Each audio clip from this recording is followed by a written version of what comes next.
Monolith. ये कहानी है भविष्य की दुनिया की, जहां पर हमें सैंड्रा नाम की एक लड़की को दिखाया जाता है जो बहुत ही एडवांस कार में अपने 2 साल के बेटे के साथ ट्रैवल कर रही होती है। सैंड्रा को ये कार उसके पति ने गिफ्ट की है और अब सैंड्रा अपने बेटे को लेकर अपनी मदर इन लॉ यानी कि अपने पति की मॉम के घर जा रही है। सैंड्रा अब इस नई कार के, जिसका नाम मोनोलिथ है, उसके फीचर्स चेक करना शुरू करती है। उसे पता चलता है कि इसका एआई यानी कि आर्टिफिशियल इंटेलिजेंस बहुत ज़्यादा एडवांस है। वो देखती है कि इससे पहले कार्ल ने, उसके पति ने, इससे सफ़र किया था और वो अपने कुछ दोस्तों के साथ एक होटल गया था और इस कार में एक लड़की भी थी। उसे अपने पति पर शक होना शुरू हो जाता है और तभी उसके पति का वीडियो कॉल आता है जो उसे बताता है कि इस कार का एक एप्लीकेशन है जिसका नाम मोनोलिथ है। मैंने उसे तुम्हारे फ़ोन में डाउनलोड कर दिया है, तुम अपने फ़ोन से इस कार को पूरी तरह से कंट्रोल कर सकती हो। तभी उसके पति के होटल की डोर को कोई नॉक करता है और वो बाय बोलकर डोर खोलने के लिए निकल जाता है। यहाँ पर सैंड्रा का शक पूरी तरह से यकीन में बदल चुका है कि उसका पति उसे चीट कर रहा है। वो अपने बेटे के साथ स्टोर के अंदर जाती है। तभी वो देखती है कि बाहर एक आदमी उसकी कार के अंदर झांक रहा है, लेकिन उसके पास जो फ़ोन है उससे वो अपनी कार को कंट्रोल कर सकती है और वो कार के उस मोड को ऑन कर देती है जिससे कार के अंदर कोई नहीं जा सकता। यानी कि कार अब पूरी तरह से एक बंकर के रूप में बदल चुकी है। अब सैंड्रा सामान खरीद ही रही होती है कि तभी वो देखती है कि उसका बेटा वहाँ पर नहीं है। सैंड्रा इस बात से डर जाती है क्योंकि उसके बेटे को अस्थमा भी है, पर जब वो बाहर जाती है तो देखती है कि वहाँ पर कुछ लड़कियां हैं जिनके साथ उसका बेटा खेल रहा है। सैंड्रा को गुस्सा आ जाता है और वो उन्हें उल्टा सीधा कहना शुरू कर देती है, जिसके बाद वो सैंड्रा की तरफ बढ़ने लगते हैं। लेकिन सैंड्रा अपने बेटे को लेकर अपनी कार में बैठ जाती है और कार के बंकर वाले मोड को, जिसे वॉल्ट मोड कहा जाता है, उसे ऑन कर देती है। इसके बाद सैंड्रा अपने बेटे को लेकर निकल जाती है। इसके बाद सैंड्रा अपनी बेस्ट फ्रेंड को कॉल करती है। उसकी बेस्ट फ्रेंड बताती है कि इस वक्त मैं होटल में हूँ। सैंड्रा को शक हो जाता है कि हो ना हो उसकी बेस्ट फ्रेंड उसके पति के साथ है, यानी कि इन दोनों का अफेयर हो रहा है। सैंड्रा को ये भी पता चल जाता है कि उसकी बेस्ट फ्रेंड के साथ उसके कमरे में कोई है। वो उसे इंसिस्ट करती है कि मुझे उसका चेहरा दिखाओ, पर उसकी बेस्ट फ्रेंड उसे चेहरा नहीं दिखाती और फ़ोन को कट कर देती है। सैंड्रा की परेशानियां अब और भी बढ़ जाती है, पर अब सैंड्रा अपनी मदर इन लॉ के घर पहुंच चुकी है। पर घर के अंदर जाने की बजाय वो तय करती है कि वो उसी होटल में जाएगी जहां पर उसके हस्बैंड ने स्टे किया है ताकि उसे रंगे हाथों पकड़ सके। और अब वो अपनी कार को पूरी स्पीड से उस तरफ भगाना शुरू कर देती है। कार का एआई सिस्टम उसे बताता है कि आगे एक्सीडेंट है, हमें दूसरे रूट से जाना चाहिए, लेकिन वो किसी भी तरह से जल्द होटल तक पहुंचना चाहती है। इसीलिए वो कार के एआई सिस्टम से कहती है कि मुझे सबसे शॉर्टकट रास्ता बताओ। और अब उसकी कार एक शॉर्टकट रास्ते की तरफ बढ़ चलती है जो कि बीहड़ का रास्ता होता है। चारों तरफ बहुत ज्यादा अंधेरा होता है, इसीलिए उसे कुछ नहीं दिख रहा होता। और अब सैंड्रा, जो कि बहुत ज्यादा टेंशन में है, वो सिगरेट जला लेती है। सिगरेट के धुएं से कार के एआई सिस्टम को लगता है कि कार में आग लग गई है, इसीलिए कार के वो इमरजेंसी मोड को ऑन कर देती है। हालांकि सैंड्रा से कहती है कि मैंने सिर्फ सिगरेट जलाई है, लेकिन वो उसकी बात को समझ नहीं पाती। और अब सैंड्रा अपने हाथ में पूरा कंट्रोल ले लेती है, यानी कि अब कार मैनुअल मोड पर है। तभी सैंड्रा का बेटा खांसना शुरू कर देता है क्योंकि उसे अस्थमा है और वो धुएं को बर्दाश्त नहीं कर सकता। सैंड्रा अपनी सिगरेट फेंक देती है। उसका बेटा रो रहा होता है, इसीलिए अपने फोन को वो अपने बेटे को दे देती है। तभी सैंड्रा की कार की टक्कर किसी जानवर से होती है। सैंड्रा की गाड़ी रुक जाती है। ये कार इतनी मजबूत होती है कि ऊपर पहाड़ से गिरने के बाद भी इस कार का कुछ नहीं बिगड़ सकता। हालांकि सैंड्रा को बाहर नहीं उतरना चाहिए था, लेकिन कार अब मैनुअल मोड पर है, इसीलिए वो नीचे उतरकर देखना चाहती है कि नीचे क्या है।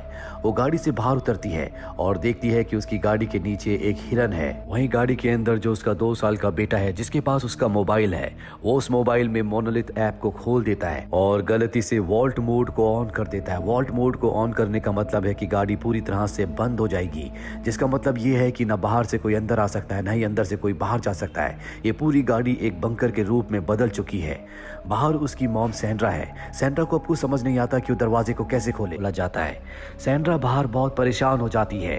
पत्थर से वो शीशे को तोड़ने की कोशिश करती है, लेकिन ये कार दुनिया की सबसे मजबूत और सबसे सेफेस्ट कार है, इसीलिए इसके शीशे को तोड़ा नहीं जा सकता। सैंड्रा पूरी तरह से परेशान हो जाती है। उसने पीछे एक पावर हाउस देखा था। सैंड्रा मदद के लिए वहां पर जाती है, लेकिन वहां कोई नहीं होता। हालांकि वहां पर एक फोन होता है, लेकिन वो भी डेड है। अब सैंड्रा एक बार फिर से कार की तरफ बढ़ने लगती है, लेकिन तभी उसे एहसास होता है कि उसके आसपास कोई जानवर है। वो भागते हुए कार की छत पर चढ़ जाती है, लेकिन उसके आसपास जो भी जानवर है वो इतनी आसानी से जाने वाला नहीं है। इसीलिए वो हैमर से कार पर हमला करती है, जिससे कार का अलार्म बजना शुरू हो जाता है और वो जानवर वहां से भाग जाता है। किसी तरह से रात कट जाती है और सुबह सैंड्रा देखती है कि जिस जगह पर वो खड़ी है चारों तरफ भीड़ है, यानी कि आसपास इन्हें कोई मदद नहीं मिल सकती। तभी उसे याद आता है कि रास्ते में उसने एक एयरपोर्ट का बोर्ड देखा था जहां उसे मदद मिल सकती है। ये सोचकर उसे बहुत खुशी होती है, पर अब बाहर का टेम्परेचर बहुत ज्यादा है और उसका 2 साल का बेटा जो गाड़ी के अंदर है उसने वुलन कपड़े पहने हैं, जिस वजह से उसे बहुत ज्यादा गर्मी लग रही होती है। सैंड्रा को कुछ समझ नहीं आता कि वो क्या करे, इसीलिए अपनी जैकेट निकाल कर वो ऊपर सनरूफ पर रख देती है क्योंकि वहीं से धूप से उसे गर्मी लग रही होती है। और अब सैंड्रा एयरपोर्ट की तरफ बढ़ चलती है। कई घंटों तक चलने के बाद भी उसे कोई एयरपोर्ट का निशान नहीं दिखता। वो बहुत ज्यादा थक चुकी है, वो प्यासी भी है, लेकिन सैंड्रा की किस्मत अच्छी होती है कि उसे एक नदी मिल जाती है जहां से वो पानी पीती है। इसके बाद एक बार फिर से वो आगे बढ़ती है और जल्दी वो एयरपोर्ट तक पहुंच जाती है। पर वो देखती है कि ये एयरपोर्ट एक वीरान एयरपोर्ट है जहां पर कुछ टूटे फूटे प्लेन्स के अलावा कुछ भी नहीं है। वो प्लेन के अंदर जाती है, वो प्लेन के रेडियो से संपर्क करना चाहती है लेकिन वो काम नहीं कर रहा होता।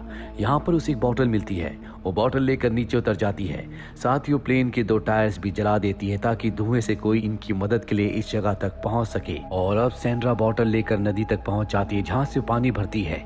और जब वो गाड़ी के पास पहुंचती है तो देखती है कि उसकी जैकेट नीचे पड़ी है, जो देखकर वो डर जाती है। भागकर वो अपनी गाड़ी के पास जाती है और देखती है कि उसका बेटा गर्मी की वजह से बेहोश है। और अब सैंड्रा के मन में एक आइडिया आता है। वो कार के फ्रंट में जहां से हवा अंदर जा रही होती है, जहां से वेंटिलेशन होता है, वहां पर वो धुआं करती है ताकि धुआं अंदर जाए और गाड़ी अपनी विंडोज को खोल दे। पर होता इसका उल्टा है। जब धुआं अंदर जाता है तो गाड़ी का जो ऑटोमेटिक सिस्टम होता है वो वेंटिलेशन को बंद कर देता है, जिससे अंदर थोड़ी बहुत जो हवा जा रही थी अब वो भी जाना बंद हो जाती है। सैंड्रा बहुत ज्यादा पैनिक हो चुकी है, इसीलिए वो कार के ऊपर हमला करती है, लेकिन इसका कोई फायदा नहीं है। ये कार बहुत मजबूत है, इसे किसी भी तरह से तोड़ा नहीं जा सकता। सैंड्रा पूरी तरह से हताश होकर वहीं पर लेट जाती है। कुछ साल बीत जाते हैं और सैंड्रा अब अपने पति के साथ इसी जगह पर आती है क्योंकि उसका बेटा अब इस दुनिया में नहीं रहा। उसका पति कहता है कि तुमने हमारे बेटे को मारा है, तुमने उसे गाड़ी के अंदर बंद कर दिया था। और तभी सैंड्रा की आंख खुल जाती है क्योंकि ये उसका सपना था। सैंड्रा गाड़ी के पास जाती है और देखती है कि उसका बेटा पूरी तरह से अचेत है। वो समझ जाती है कि उसका बेटा अब इस दुनिया में नहीं रहा। वो कहती है कि तुम तो स्वर्ग में जाओगे लेकिन मैं नर्क में जाऊंगी। पर तभी वो देखती है कि उसके बेटे की उंगलियां हिल रही है।